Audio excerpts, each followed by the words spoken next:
एक बार गुरुदेव से चर्चा चल रही थी। एक चिट्ठी आई, उस पर लिखा था, भगवान मुझे शांति नहीं रहती, क्या करूं। गुरुदेव ने कहा, किसकी चिट्ठी है? बोले मेरी। एक युवक सामने आया,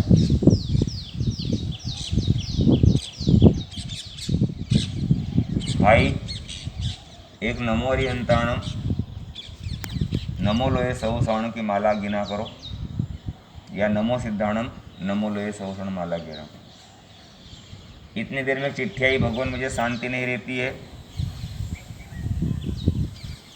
किसकी चिट्ठी? एक युवती आई, बहन आप आधा घंटा ध्यान करा करो। इतने में एक तीसरी चिट्ठी आई, भगवान मुझे शांति नहीं रहती, क्या करूं। कौन? एक बूढ़े माँ साहब आए। गुरुदेव ने उत्तर दिया, माँ साहब थोड़ा कम बोला करो। प्रश्न एक है पर उत्तर तीन हो गए, क्योंकि द्रव्य क्षेत्र काल भाव के अनुसार उत्तर दिया जाता है। अमेरिका में किसी व्यक्ति को पूछा जाए तुम कहाँ रहते हो, बोलता इंडिया में रहता हूँ। इंडिया में पूछते आप कहाँ रहते हो, बोले एमपी में रहता हूँ। एमपी में पूछते आप कहाँ रहते हो, वो कहते इंदौर रहता हूँ। इंदौर में पूछते आप कहाँ रहते हो, तो राजवाड़े पे रहता हूँ। राजवाड़े में पूछते आप कहाँ रहते हो, बोले गली नंबर 2 में रहता हूँ। गली नंबर 2 में पूछते कहाँ रहते हो, बोले उस मकान में रहता हूँ। प्रश्न एक है पर अलग अलग समय में उसका उत्तर बदल गया। भगवान से गौतम स्वामी पूछते हैं, भगवान प्रश्न पूछना चाहिए या नहीं पूछना चाहिए? प्रश्न कितने कारण से पूछा जाता है और प्रश्न पूछने के पीछे रहस्य क्या है? तो उत्तर दिया गया कि 6 कारण से प्रश्न पूछे जाते हैं। और पहला कारण है कि संशय होता है मन में तो प्रश्न पूछा जाता है। दूसरा है दुराग्रह के कारण प्रश्न पूछते हैं। विषय को विस्तार देने के लिए प्रश्न पूछा जाता है। चौथा अनुकूल बनाने के लिए प्रश्न पूछा जाता है। और ज्ञान होते हुए प्रश्न पूछा जाता है और अज्ञान होते हुए प्रश्न पूछा जाता है। ऐसे 6 कारण से प्रश्न पूछे जाते हैं। प्रश्न जो होते हैं वो कब तक चलेंगे?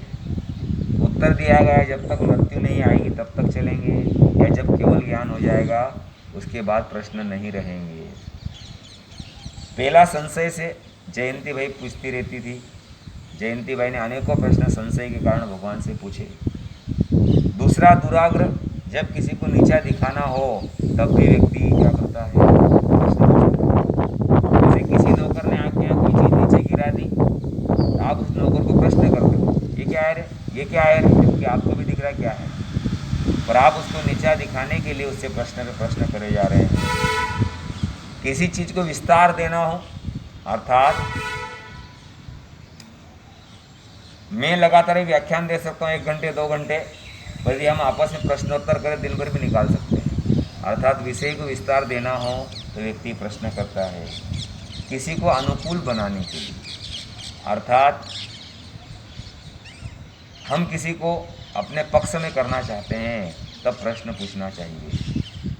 जैसे आपका बच्चा रूठ गया, आप उससे कुछ काम करवाना चाहते हैं। अब रूठे हुए को मनाने के लिए आप क्या करते हैं?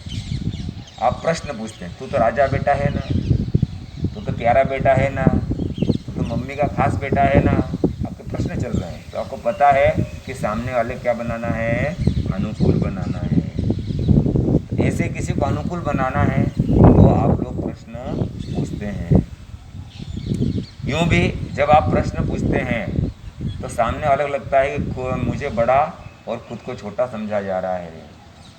आदेश देने में जो है अधिकार का उपयोग होता है, और जो व्यक्ति अधिकार जमाने की कोशिश करता है उसके अंदर से निकल जाता है और धिक्कार रह जाता है। जो ज़्यादा आज्ञाएँ चलाता है, ज़्यादा आदेश चलाते हैं, वो लोग धिक्कार के पात्र बन जाते हैं। कोई व्यक्ति कार से मुंबई जा रहा है और आपको भी जाना है, पता है आपको व्यक्ति कार से जा रहा है, आप उसे कहेंगे मुझे ले चलो, तो व्यक्ति मना कर देगा, यह जगह नहीं है। पर आप उससे यदि प्रश्न पूछते हैं कि भाई साहब क्या मुझे ले चलोगे, तो उसका उत्तर आएगा हाँ गाड़ी खाली जा रही है, क्योंकि आपने प्रश्न पूछा। प्रश्न पूछने में फ़ायदा ये है कि हम स्वयं को छोटा दिखाते हैं, और यदि सामने वाला मना कर भी गया तो हमें दुख नहीं होगा, क्योंकि हमने तो प्रश्न पूछा था। और आदेश देने में यदि सामने वाले ने आदेश नहीं माना तो आपको गुस्सा आएगा और दोनों के संबंध खराब हो जाएंगे। घर में भी आकर के आप यदि आदेश देंगे कि पानी लेके आओ, तो पानी ले भी आएंगे या नहीं भी आएगा। पानी लेके आए तो गुस्सा आएगा, और पानी लाके नहीं दिया तो गुस्सा आएगा। पानी जल्दी जल्दी लाए और आधा नीचे गिरा दिया, आधा गिलास में रह गया तो गुस्सा आएगा। पर आप अनजान क्षेत्र में भी चले जाएं तो वहाँ आप कैसे पानी मांगते हैं? भाई साहब क्या आपके यहाँ पानी मिलेगा, आप मुझे पानी पिला सकते हैं क्या, आप प्रश्न करते हैं। वो अनजान क्षेत्र में भी आपको पानी आसानी से प्राप्त, हाँ भैया पी लो ना, पानी में कौन से पैसे लग रहे हैं। पर घर पर आदेश चलाने पर पानी आएगा कि नहीं आएगा कोई गारंटी नहीं। इसलिए आपको जीवन में कोई सा भी कार्य करना हो तो आदेश की बजाय हम अधिक से अधिक प्रश्न करें। क्या आप मेरा ये काम कर देंगे, क्या आप ये चीज़ करेंगे, क्या आप ऐसा कर सकते हैं। जब जब आप प्रश्न पूछेंगे आपके काम होने की संभावनाएं अधिक से अधिक बढ़ जाती है। ज्ञान होने पर भी प्रश्न पूछा गया गौतम स्वामी के द्वारा। 14 पूर्व और 4 ज्ञान के धनी थे, फिर भी भगवान से वो प्रश्न पूछते थे। उसका कारण था कि मुझे जो ज्ञान प्राप्त है वो सही है या नहीं, ये प्रमाणित करना। दूसरा कि कई लोग अज्ञानी थे, वो प्रश्न नहीं पूछ सकते थे, तो उनकी ओर से प्रश्न पूछना ताकि सभी का समाधान हो सके। और ज्ञान नहीं होते हुए एवंता मुनि जैसे बच्चे ने भगवान को प्रश्न पूछे, गौतम स्वामी को प्रश्न पूछे। एवंता कुमार खेल रहे थे अनेकों बच्चों के साथ में। गौतम स्वामी गोचरी के लिए जा गए, एक घर में घुसते बाहर निकलते, फिर गए दूसरे घर में, फिर बाहर निकलते। छोटे से बच्चे को लगा ये बार बार किसी घर में जा रहे हैं आ रहे हैं, क्या कर रहे हैं। जा करके पूछा कि आप कौन हैं और इस तरह क्यों घूम रहे हैं। गौतम स्वामी ने कहा हम भिक्षु हैं और भोजन के लिए घूम रहे हैं। एवंता मुनि ने उंगली पकड़ी, चलो मेरे घर पर और भोजन ले लो। अपने घर पर ले गए। उसकी माता श्रीमती जो है खुशी खुशी अंदर ले गई, खुशी खुशी बिहराया, और वो पात्रे लेकर के बाहर जब चलने लगे तो वो छोटा सा बालक कहता है कि आप कहाँ जा रहे हो, यहीं बैठ के खा लो। तो बोले कि हम हमारे गुरु महाराज को बताएंगे और हमारे स्थान पर ही खाएंगे। वो कहता आपके भी कोई गुरु होते हैं क्या, मैं वहाँ तक चल सकता हूँ क्या। ऐसी जिज्ञासा से प्रश्न पूछे। एवंता मुनि भगवान महावीर के पास पहुँच गए और भगवान ने उपदेश दिया। बच्चों के प्रश्न जिज्ञासा से भरे हुए, सरलता वाले और निष्कपट भाव से पूछे जाते हैं। अज्ञानी व्यक्ति अपने ज्ञान को बढ़ाने के लिए प्रश्न पूछता है, ऐसे ही बच्चे कई तरह के प्रश्न पूछते हैं। हमारे यहाँ पर हिंदुस्तान में पति पत्नी का नाम लेने की परंपरा नहीं है। पति पत्नी को और पत्नी पति को अपने बच्चों के नाम से बुलाते हैं। ऐसे ही एक भाई साहब सुरेश जी, उनको पत्नी को आवाज़ लगाना हो तो बोलते सुनो मंजू। पत्नी को यदि पति को बुलाना हो तो बोले मंजू। पत्नी बोले मंजू, पति आ जाए। पति बोले मंजू तो पत्नी आ जाए। छोटा सा बच्चा देख रहा है कि बटन एक दबाते हैं और लाइट 2 चालू हो जाते हैं। पूछ लिया ताऊ जी, आप मंजू बोलते हैं, ताई जी आ जाते हैं। ताई जी मंजू बोलते हैं तो आप आ जाते हो, ये क्या बात है। बोले हम एक दूसरे का नाम नहीं लेते हैं, इसलिए हम हमारी बड़ी बेटी मंजू है उसका नाम लेते हैं और वो आ जाते हैं। बच्चा तो बच्चा, उसने प्रश्न कर दिया कि जब तक मंजू बहन का जन्म नहीं हुआ था तब तक आप क्या बोलते थे आपस में। ऐसे बच्चों के प्रश्न होते हैं। एक भाई साहब अपनी पत्नी को सुनो, पत्नी बोले पति को सुनो। छोटा सा बच्चा दर्शन करने आया, मैंने कहा तेरी मम्मी का नाम, तो बोले सुनो। तेरे पापा का नाम, बोले सुनो। मैंने कहा ये क्या चक्कर हुआ। उनके माता पिता को पूछा तो बोले महाराज साहब हमारे घर में हम एक दूसरे का नाम नहीं लेके और जो है इस तरह से बात करते हैं, तो इसके दिमाग में है कि मम्मी सुनो बोलती है तो पापा आ जाते हैं, पापा सुनो बोलते हैं तो मम्मी आ जाती है। तो ऐसे बच्चों के प्रश्न होते हैं। और हमारे मन में क्या प्रश्न होना चाहिए, हम प्रश्न पूछें या नहीं पूछें, तो भगवान कह रहे हैं कि दुराग्रह से युक्त प्रश्न नहीं पूछना, बाकी 5 तरह से हम प्रश्न पूछ सकते हैं। कौन सा प्रश्न हल करना, ये समस्या हमारे सामने है। प्रवचन सुनने के बाद सबसे पहला आपका प्रश्न मन में होगा कि आप घर जाके रोटियां क्या बनाएंगे, सब्जी क्या बनाएंगे। दुकानदार सोचता है मैं दुकान जा कर के और दुकान फटाफट खोल दूं, ये प्रश्न आपके मन में उठते हैं। पर हमें प्रश्न क्या होना चाहिए, पाप से कैसे बचें और धर्म से कैसे जुड़ें। संत सती के पास लोग आते हैं, तरह तरह के प्रश्न करते हैं, अपने आप को समझदार मानने की कोशिश करते हैं। एक व्यक्ति मेरे पास आया, बोले महाराज साहब जी ये राहुल गांधी की शादी क्यों नहीं हो रही। अब राहुल गांधी की शादी हो नहीं हो उससे आपको क्या फर्क पड़ रहा है, और ये प्रश्न पूछने का औचित्य क्या है। और मैंने भी उसे कहा भाई राहुल गांधी की माँ का नाम क्या है, तो बोले सोनिया गांधी। सोनिया गांधी अपने भाषणों में बोलती रहती है मुझे बहुमत दीजिए, मुझे बहुमत दीजिए, अर्थात बहू की जरूरत सोनिया गांधी को नहीं है, इसलिए शादी नहीं हो रही है। एक व्यक्ति आया, बोले महाराज साहब ये आप नरक नरक करते रहते हो, तो नरक में भी कोई जमीन है क्या। मैंने कहा भाई ज़मीन है वहाँ पर भी। मैंने कहा आप ऐसा क्यों पूछ रहे हो। बोले महाराज साहब मैं कॉलोनाइजर हूँ, प्लाटिंग का काम करता हूँ, सोच रहा हूँ कितने पाप करता हूँ तो जाना तो नरक में ही पड़ेगा, तो एक आध प्लाट अभी से वहाँ पर भी खरीद लूँ ताकि भविष्य में मुझे तकलीफ नहीं पड़े। तो ऐसे प्रश्नों से तुम्हारा उद्धार होने वाला नहीं है। प्रश्न कौन सा हल करना और कौन सा पूछना और किसको हल करना। एक लड़का 5-6 साल से फेल हो रहा था, इस बार आया पिताजी मैं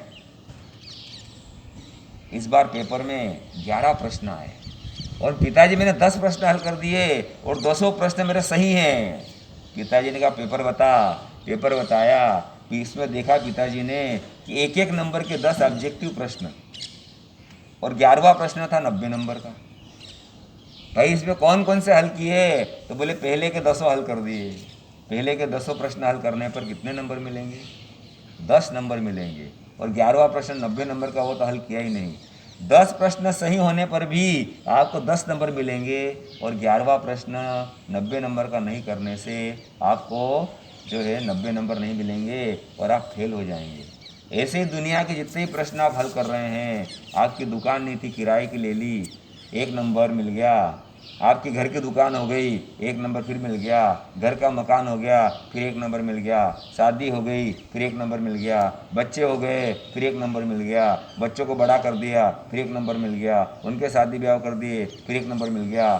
थोड़ा बहुत घूमना फिरना था, वो काम आपने कर लिया और उसका भी 1 नंबर आपको मिल गया।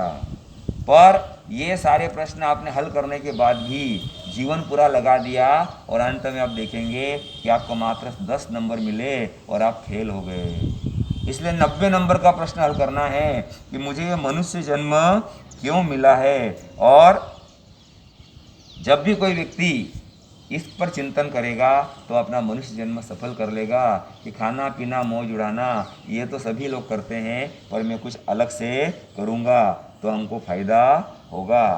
अकबर हमेशा बीरबल को नीचे दिखाने के चक्कर में रहते थे। एक बार अकबर ने सोचा कि बीरबल बुद्धिमान है और इनके पिताजी जो है अनपढ़ है, और यदि मैं उनके पिताजी को प्रश्न पूछूंगा तो वो कुछ बता नहीं पाएंगे, तो मैं बीरबल को आसानी से कह सकता हूँ कि बीरबल तेरे पिताजी को तो कुछ नहीं आता और तू इतना बुद्धिमान है, तो हो सकता है तू तेरे पिताजी की संतान नहीं किसी और की संतान है। इस तरह से मैं बीरबल को नीचा दिखा दूंगा। उन्होंने बीरबल को कहा बीरबल क्या तुम्हारे पिताजी कल राज्यसभा में लाना। ठीक है ले आऊँगा। बीरबल कर गया, पिताजी कल राज्यसभा में चलना है। बेटा मेरे को तो कुछ आता ही नहीं है, बीरबल बोला आपको चुपचाप बैठने का, कुछ नहीं बोलने का। राजसभा में दोनों पिता पुत्र चले गए। अकबर ने बहुत सारे प्रश्न किए पिताजी को, और पिताजी मौन रहे, कुछ नहीं बोले। बड़ा मज़ा आ गया अकबर बादशाह को कि आज बीरबल को नीचा दिखाया जाएगा। उन्होंने कहा बीरबल तुम्हारे पिताजी को प्रश्न का उत्तर नहीं आता है या गूंगे हैं? बीरबल बोला हुजूर माफ़ करना, नीति का कथन है कि जब बेवकूफ़ व्यक्ति प्रश्न कर रहा हो तो समझदार को चुप रहना चाहिए। बीरबल को नीचा दिखाने वाले अकबर को खुद को नीचा देखना पड़ा, क्योंकि बीरबल के उत्तर से ये सिद्ध हो गया कि अकबर बादशाह बेवकूफ़ है और मेरे पिताजी होशियार हैं। इसलिए संत सती के पास जब भी जाएं तो हम उटपटांग प्रश्न पूछने की बजाय, गलत प्रश्न पूछने की बजाय, टाइम पास करने वाले प्रश्न पूछने की बजाय प्रश्न पूछे भगवान हम पाप से कैसे बचें और धर्म से कैसे जुड़ें, पाप से कैसे बचें और पुण्य से कैसे जुड़ें। कई लोग तरह तरह के प्रश्न कर, अंडा पहले आया कि मुर्गी पहले आई, ये दोहन पानी क्यों बनाना, गर्म पानी क्यों बनाना, इसको बनाने में जीव की हिंसा होती है, जमीकन खाना नहीं खाना, रात को खाना नहीं खाना, तरह तरह के प्रश्न उत्तर करते हैं। पर तर्क वितर्क कुतर्क से हम किसी चीज़ को सिद्ध जरूर कर देंगे, पर उससे हमारा फायदा होने वाला नहीं है। तो ऐसे ही व्यर्थ के प्रश्न जब भी पूछे जाते हैं तब उससे हमारा और सामने वाले का दोनों का जो है समय नष्ट होता है। डॉक्टर के पास मरीज चला गया, मरीज ने कहा मेरा सिर दर्द हो रहा है, डॉक्टर साहब मैं क्या करूं? डॉक्टर साहब ने कुछ गोलियां दे दी, कुछ गोलियां लिख दी। डॉक्टर साहब आपने गोलियां दी, एक प्रश्न खड़ा हो गया कि ये गोलियां पानी से लेना कि दूध से लेना? डॉक्टर साहब ने कहा भाई पानी से तो मत लेना, दूध से ले लेना। डॉक्टर साहब आपने दूध से पीने का कहा तो फिर प्रश्न खड़ा हो गया कि दूध जो है गर्म पीना या ठंडा पीना? डॉक्टर साहब ने कहा भाई गर्म ही पी लेना। अच्छा डॉक्टर साहब गर्म दूध पीऊँ? फिर एक प्रश्न खड़ा हो गया कि शक्कर वाला दूध पीऊँ या फीका दूध पीऊँ? डॉक्टर साहब ने कहा तेरे को जैसा उचित लगे पी सकता है। अच्छा डॉक्टर साहब कोई सा भी दूध पी लूँगा। पर भी एक प्रश्न और खड़ा हो गया कि मुझे गाय का दूध पीना है कि भैंस का दूध पीना है? डॉक्टर साहब ने कहा भाई गाय का पियो या भैंस का पियो, जो उपलब्ध पी सकते हो। अच्छा डॉक्टर साहब एक प्रश्न फिर खड़ा हो गया कि मैं जो दूध पीऊँगा तो मैं कप से पीऊँ या गिलास से पीऊँ? डॉक्टर साहब का आया गुस्सा, नालायक बाल्टी से पीना। अब ठीक है साहब, डॉक्टर साहब मैं बाल्टी से पी लूँगा। डॉक्टर साहब बोला नालायक बाल्टी भर के दूध पी मत जाना, तो सिर दर्द तो बंद होगा नहीं और दस्त लग जाएगी। अच्छा डॉक्टर साहब कोई बात नहीं, मैं कप से पी लूँ गिलास से पी लूँगा। पर डॉक्टर साहब एक प्रश्न और खड़ा हो गया कि ये दूध मेरे को ही पीना है कि मेरी घरवाली पिलाए तो चलेगा? डॉक्टर साहब को फिर हंसी आ गई, बोले वाह एक काम करना, घरवाली के ना एक हाथ से दूध पिलाती जाए और दूसरे हाथ से सिर पे हाथ घुमाती जाए तो तेरा जल्दी सिर दर्द बंद हो जाएगा। अच्छा डॉक्टर साहब ये प्रश्न तो हो गए ख़त्म मेरे, अब आपकी फ़ीस बोलो। बोले 20 रुपये। अच्छा डॉक्टर साहब 20 रुपये फीस लेते हैं आप? तो फिर एक प्रश्न खड़ा हो गया कि मैं आपको 20 रुपये का नोट दूं या 10-10 के 2 नोट दूं? डॉक्टर साहब ने देखा ये तो गजब का आज पेशेंट आया है, उटपटांग प्रश्न कर रहा है। गुस्से गुस्से में डॉक्टर साहब ने अपनी जेब से 2 10-10 के नोट निकाले और उसको कहा कि एक 10 रुपये से तो तू ले लेना दवाई और एक 10 रुपये से टैक्सी में बैठ के जल्दी घर पहुंच जा, मेरे को फीस नहीं चाहिए, तूने आज मुझे परेशान कर दिया। वो व्यक्ति उल्टा डॉक्टर साहब से 20 रुपये लेकर रवाना हो गया। डॉक्टर साहब अंदर टेबल पर बैठ गए, दरवाज़ा लगा दिया और सिर पे हाथ रखा कि आज तो गजब हो गई, एक ऐसा पेशेंट आया जो अपना सिर दर्द मेरे को दे गया। इतने में वापस दरवाज़ा खटखटाने की आवाज़ आई, कौन? बोले डॉक्टर साहब मैं, अब क्या रह गया, खोलो तो सही। डॉक्टर साहब आपने मुझे 2 10-10 के नोट दिए और कहा कि 10 रुपये से दवाई लेना और 10 रुपये टैक्सी वाले को दे देना। तो डॉक्टर साहब प्रश्न नया खड़ा हो गया कि इसमें से कौन सा नोट मैं टैक्सी वाले को दूं और कौन सा नोट दवाई वाले को दूं? डॉक्टर साहब को भयंकर गुस्सा आया, पास में एक लट्ठ पड़ी थी उसके सिर में फटाक से मारी, दरवाज़ा लगाया और बैठ गए। जब हम ऐसे उटपटांग प्रश्न पूछ करके अपने आप को समझदार घोषित करने की कोशिश करते हैं तो हमारा भी समय व्यर्थ जाता है और संत सतियों का समय भी व्यर्थ जाता है। इसलिए भगवान कह रहे हैं 6 कारण से आप क्या करना, प्रश्न पूछना, पर उसमें दुराग्रह से युक्त प्रश्न कभी नहीं पूछना, अपने आप को समझदार बताने का प्रश्न नहीं पूछना। एक बार सर्वे आया कि महिलाएं वही प्रश्न पूछती है जिनका उत्तर उनको आता है। और पुरुष वो प्रश्न पूछते हैं जिससे जीवन में आगे कैसे बढ़ा जाए। तो हमें जो चीज़ आती है उसके अलावा नई चीज़ पूछेंगे तो हमारे ज्ञान की वृद्धि हो सकती है। तो ऐसे ही प्रश्न कब पूछना, कहाँ पूछना, वो हमारे अंदर ज्ञान होगा तो हमारा समय व्यर्थ नहीं होगा।